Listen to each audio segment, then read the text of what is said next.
Thank you, Stefan. Hello, CET community. I'm Michelle Bolton, Director of A&D Strategy for Kimball International Workplace, representing National, etc. in Kimball. I'm honored to share some insight and perspective with you today about our path forward. You know, we find ourselves in month 8 of this pandemic, and the only constant seems to be change. Now, I don't have a crystal ball or a flux capacitor to help predict the future, but I have been keeping tabs on what's going on in the world of work and hope to share a view with you today that helps you design our future of tomorrow. As an interior designer myself, I believe design is mankind's problem solver. As designers, we look at big problems like the future of work as a whole and use critical design thinking methodologies to solve the myriad of problems that come our way. Like it says here, designers, we get the job done. Hashtag sorry not sorry Hamilfan. As fellow design thinkers, our goal is to lead with empathy and improve the lives of others. We seek to figure out fresh, creative solutions to problems, but in a way that puts people and their needs first. That's what design thinking is all about. Since kindergarten, we have been taught to deploy the 5 W's of critical problem solving: who, what, when, where, and why. And because design thinking is a dynamic problem solving framework, I want to take a look at these fundamental problem solving questions again, but this time through a COVID era lens to understand the who, what, when, where, and why of work. Not examining these things would imply ignorance and involuntary action as it pertains to designing for the future of work. And as designers, we are anything but ignorant. So let's rework the 5 W's. We will start with the humans who do the work. The COVID-19 pandemic has forced us to work differently and evolve far more quickly in the way we're dealing with people in the workplace. For example, the pandemic has shifted the trajectory of who will be in the workplace for years to come. More workers across all spectrums are finding themselves desiring to be a part of the workforce. Take Gen Z college students, for example. This group finds themselves in a place where their careers are derailed, their finances may be shattered, and social lives upended. Many are having to enter the full-time workforce earlier than expected to help their family income. Many millennials are in the prime season for starting a family. Prior to COVID, some may have chosen to move to a one-income family and have a parent home with the kids. However, as jobs are lost and savings are depleted, mothers and fathers who are at home are re-entering out of necessity. Then there are the baby boomers. This generation was close to retirement or already retired and are now finding themselves having to postpone retirement or even re-enter the workforce due to economic loss. Now, it's nothing new to talk about multiple generations in the workplace, but what is new is the length of time that these people will be working together and how they cope with a COVID world at work that is often virtual and highly digitized. These demographic implications are enormous for employers. They have to be able to support all workers in a post-COVID world. Take a look at some of the differences in these generations, for example. The gap looms large between everything from leadership style. We have directing on one side and empowering on the other, to learning style, from structured to multimodal. Or how about communication styles? We have the telephone on one end and a whole lot of emojis on the other. And we can't forget about slang terms, from groovy to as if to fashiz to goat. These groups are very different from one another in all the ways shown here, but also in the way that they are affected by COVID. The need for psychological safety and physical wellness in the workplace may be brought to life a little differently when taking all these generational nuances into consideration. In the early days of the pandemic, many employers adopted or promoted programs to support mental health, physical health, social connectivity, collaboration tools, and family care. These programs will need to continue, but may need to evolve to support the challenging demographic state. Now is not the time to let up on this care and compassion for the humans who do the work. And while these issues are serious and need to be considered, there's also a real positive opportunity from this to connect these generations in an intentional way for the betterment of both. Designers can help cultivate places and spaces to support cross-generational mentorships and relationships that will last a lifetime. Moving on, let's examine what kind of work is happening. As the nation starts to recover from massive unemployment rates, the humans we just discussed are looking for jobs in every category there is, whether traditional full-time, secondary part-time, side hustle, or contract work. The economy is reopening and life is slowly getting back on track, but it's not back to normal. High unemployment rates and the need to socially distance will have lasting effects. Experts predict that post-pandemic, these trends will continue as we shift toward a more precarious gig economy that relies heavily on the internet. This new normal may usher in a shift away from solely having a full-time job to more of a world with many side hustles and multiple gigs. How many of you or your friends have Shopify stores, Etsy shops, or farmers market side swaps? Simply put, an influx of holding down multiple jobs is on the rise. And in the case of a labor market that's gone topsy-turvy in recent months, the silver lining that needs to be coming from it is the raw creativity of America's workforce in finding work, even when traditional jobs are hard to come by. As a matter of fact, the U.S. Census is releasing its Q3 2020 business information data tomorrow.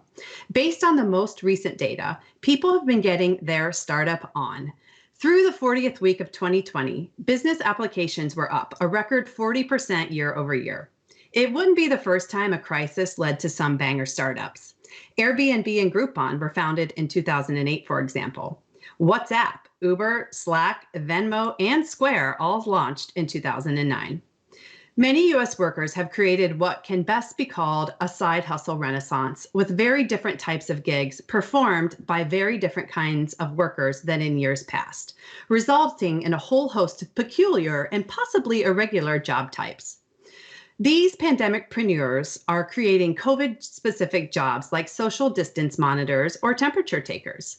Or it's getting a little bit more peculiar, and they're becoming pro-survey takers for top brands, specialized deliverers of durian fruit, kombucha, or booze, or charcuterie and cheese board makers. As people keep side hustling, they might find themselves taking clients away from the very businesses they work for in their main hustle. After all, the show must go on for all of us. Next up, When. Now, some of you may know this movie, some of you may not, but this December marks the 40th birthday of the classic 80s office satire movie, 9 to 5. The common 9 to 5 office hours are steeped in tradition and have been part of a professional working lives since the 1920s. But like many other things, this traditional schedule is being pressured. With grade school happening in living rooms, elderly parents needing groceries, and neighbors needing regular assistance, working traditional hours simply doesn't work for many people. Some employees may need to work from 6 a.m. to 10 in the morning and then unplug for family time until their 8 to midnight shift. Plus, pick up a couple hours on the weekend to get the job done. The COVID-19 pandemic has forced enterprises around the world into arrangements that break all kinds of traditional working habits. Millions of employees are now working from home and collaborating with colleagues via video conferencing. The conventional 9 to 5 working day and Monday to Friday working week has been disrupted, at least for the time being, and a new work-life rhythm is forming. Managing expectations has become even harder. All of a sudden, we're workers, teachers, parents, providers, Zoom party planners, professional scrub, all things cleaners. Should we try and keep up? Do we have a choice? How do we find balance? Is this good for our sanity? The truth is, workers may want to forget about balance and instead go on a quest for harmony. Balance assumes that we spend an equal amount of time in all or most areas of our life. The problem with this is that most people can't actually achieve this on a regular basis. We tend to live such hectic, busy lives that it is incredibly difficult to fit it all in. But there's good news. We can strive for harmony. This is more than semantics. It is a different way of looking at life. It's possible to create a life that is in harmony with your values and vision of who you are and what you want to do. Workers coming out of this pandemic will find themselves seeking harmony over balance. I believe in harmony, in finding ways to create synergy between the things you love to do and the things you're paid to do. And if we're lucky, those things are one and the same. Moving on, our next W is where. While the concept of flexible and remote work has been steadily increasing over the past 5 to 10 years, this pandemic has accelerated that notion and pushed the boundaries of where work happens to a hybrid and more fluid method. This presents a real opportunity. Hybrid work models, done right, allow organizations to better recruit talent, achieve innovation, and create value for all stakeholders. By acting boldly now, they can define a future of work that is more flexible, digital, and purposeful. But it can't just be about giving employees a hybrid option to work from campus headquarters or a satellite office or a gym cafe, co-working space, or even a person's bed on any given day. It needs to be more fluid than that based on everything we've learned thus far about who is working, what types of jobs they're doing, and when they are doing them. Employees might need to hit 3 or 4 of those destinations on any given day based on the work-life rhythm circumstances. This shift places even greater importance on positioning spaces and places to safely foster collaboration, efficiency, and culture building, whether workers are meeting in person at the office, dialing in from the local coffee shop, or laptop lounging in their pajamas at home. Employers must experiment with a range of solutions to address these diverse needs and concerns. Oh dear.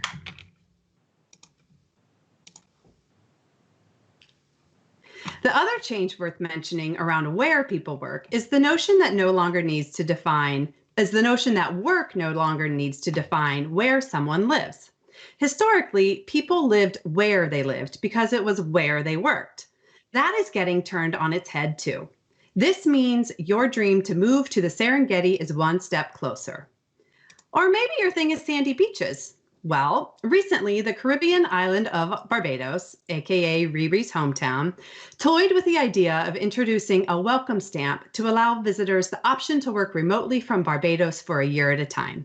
If you're looking at a future of permanently hybrid and fluid work, the idea of tapping away on your laptop from a breezy sandy beach might sound more appealing than a noisy high-rent apartment in the US. Speaking of high-rent apartments, let's move on to my next point. The geography where we work in the US is morphing. After years of relatively steady urbanization, we are starting to see things change and are seeing more hiring outside the big metro cities and into suburban and rural areas. Once outside of major metro cities, there are a lot of pools of affordable workers to tap into. This factor can redistribute work opportunity. There are a lot of people who in the past would have had to move to where the businesses were. Now, with a lot more businesses actually hiring remote, the access to opportunity across the US might expand. And planting new roots in places like this rural flyover state might be the perfect fit for the most recent tech guru out there. Finally, let's talk about the why. While many Americans complain about their work, they often like doing it for reasons beyond just bringing in money. Whether that means sharing their opinions for profit, delivering rare fruit or booze by bike, or finding a way to present perfect prosciutto, an increasing number of US workers are finding jobs that provide fulfillment while utilizing tech and a lot of creativity. Employee motivation is the level of energy, commitment, and creativity that a company's workers bring to their jobs. While work does blur with life, the expectations we bring to work are more than just a fair day's work for a fair day's pay. It's also about social needs, self-actualization, and the contribution we can make to our community. Employees need a sense of purpose. The emergence of purpose as a driving force is particularly compelling given its overarching impact on all aspects of work and business. Workers today look to have multiple needs met at work. Sure, it's about achieving task outcomes and receiving financial rewards, but it's becoming more about finding social connection, experiencing the richness of inclusivity, participating in a community, demanding social justice, building a team of generosity, or contributing to environmental sustainability.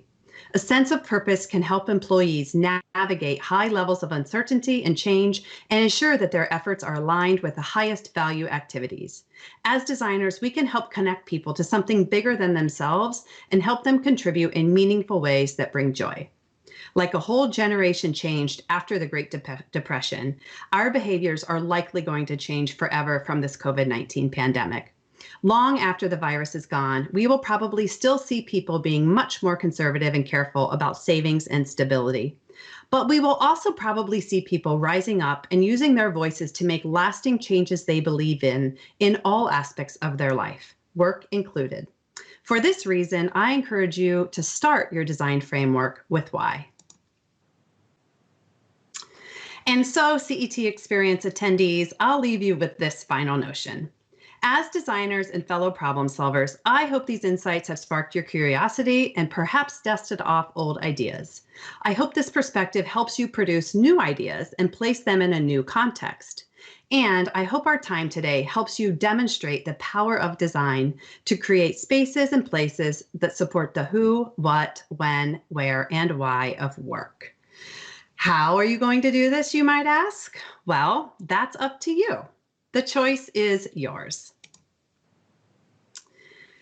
Thank you for your time today, and I wish you all an engaging, insightful, and harmonious conference. And now I'll turn you over to Johan for the keynote, 30 Years of Making a Difference. Thanks.